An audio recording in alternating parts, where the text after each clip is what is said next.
Selamat pagi Ananda. Bagaimana keadaan kalian untuk hari ini? Ya, baik-baik saja ya Ananda.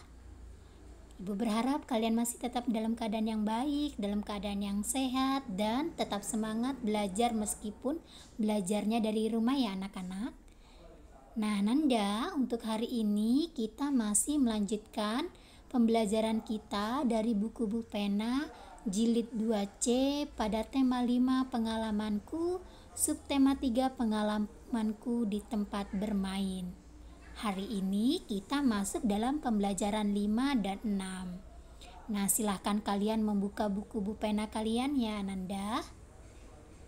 Ananda yang hebat, hari ini kita akan kembali belajar tentang puisi. Pada pembelajaran yang lalu, subtema yang lalu, Ibu sudah pernah memberikan tugas kepada kalian untuk membacakan sebuah puisi. Apakah kalian masih ingat apa yang harus kalian perhatikan ketika membaca sebuah puisi? Ya, benar. Yang harus kalian ingat adalah artikulasi, intonasi, dan ekspresi. Nah, arti kosakata baru dan cara membaca puisi akan kita pelajari untuk hari ini. Ananda, perhatikan intonasi suara dan ekspresi saat membaca puisi. Nah, setiap kata dalam puisi yang kamu baca pasti memiliki arti. Dan untuk mengetahui arti kata yang kamu baru ketahui, kamu dapat menggunakan kamus. Kamu juga dapat bertanya kepada guru atau orang tuamu atau anggota keluarga yang ada di rumah kalian. Ananda, setelah kalian membaca puisi, belajar membacakan sebuah puisi, hari ini kita juga akan belajar untuk bagaimana cara menulis puisi. Nah Ananda, sebelum menulis puisi, kamu harus menentukan tema puisi. Kamu dapat menentukan tema puisi sesuai dengan apa yang kamu inginkan. Setelah itu, tulislah kata atau kalimat yang indah sesuai tema. Kamu dapat mengungkapkan perasaanmu ke dalam puisi tersebut. Perasaan itu bisa berupa rasa senang ataupun sedih. Nah, selanjutnya susunlah kata-katamu ke dalam beberapa baris puisi. Ibu hari ini juga akan meminta kalian untuk menulis sebuah puisi ya Ananda. Tugasnya nanti kalian akan menulis sebuah puisi yang bertemakan Corona. Ibu harap kalian dapat membuat sebuah puisi ya, dengan menggunakan kata-kata kalian sendiri. Ananda, hari ini kita juga akan belajar tentang pengalaman sila keempat Pancasila di tempat bermain. Nah Ananda, apakah kalian masih ingat bunyi dari sila keempat Pancasila? Tentu saja ya. Lalu apa simbol dari sila keempat Pancasila? Ya benar, sila keempat Pancasila memiliki simbol kepala banteng. Sila keempat Pancasila dapat diamalkan di tempat bermain dengan berdiskusi. Dengan berdiskusi, kita dapat menyelesaikan suatu permasalahan secara bersama-sama. Nah, sikap yang harus kita miliki saat berdiskusi ketika kita sedang bermain atau ketika kalian sedang bermain, diantaranya tidak boleh memaksakan kehendak, menerima hasil musyawarah dengan senang hati, mendengar pendapat teman, tidak memotong kata-kata teman saat berdiskusi, dan menggunakan kata yang santun saat memberi pendapat. Nah Ananda, apakah kalian pernah mengalami atau memiliki pengalaman berdiskusi ketika kalian bermain? Ya, tentu saja pernah ya.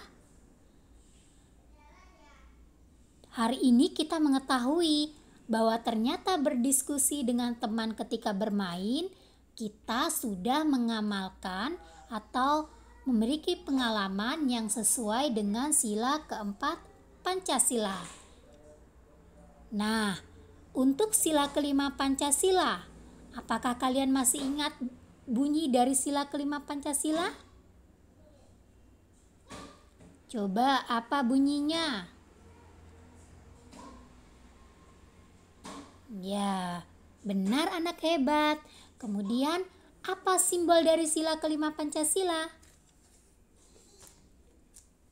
Ya, simbol dari sila kelima Pancasila adalah rantai emas. Sila kelima Pancasila mengajarkan kita untuk bersikap adil. Sikap adil dapat terjaga jika kita melakukan hak dan kewajiban secara seimbang. Nah, berikut ini adalah contoh hak dan kewajiban yang harus kita lakukan di tempat bermain. Ada hak di tempat bermain seperti menggunakan fasilitas bermain di taman dan mendapatkan tempat bermain yang bersih. Lalu, apa kewajiban di tempat bermain? Ya, setelah kita mendapatkan hak di tempat bermain, kita juga harus mengetahui apa kewajiban di tempat bermain. Merawat dan menjaga fasilitas di taman agar tidak rusak dan membuang sampah pada tempat sampah adalah kewajiban yang harus kita lakukan ketika kita berada di tempat bermain. Ananda, pada pembelajaran yang lalu kita juga sudah belajar bagaimana mengurutkan panjang benda.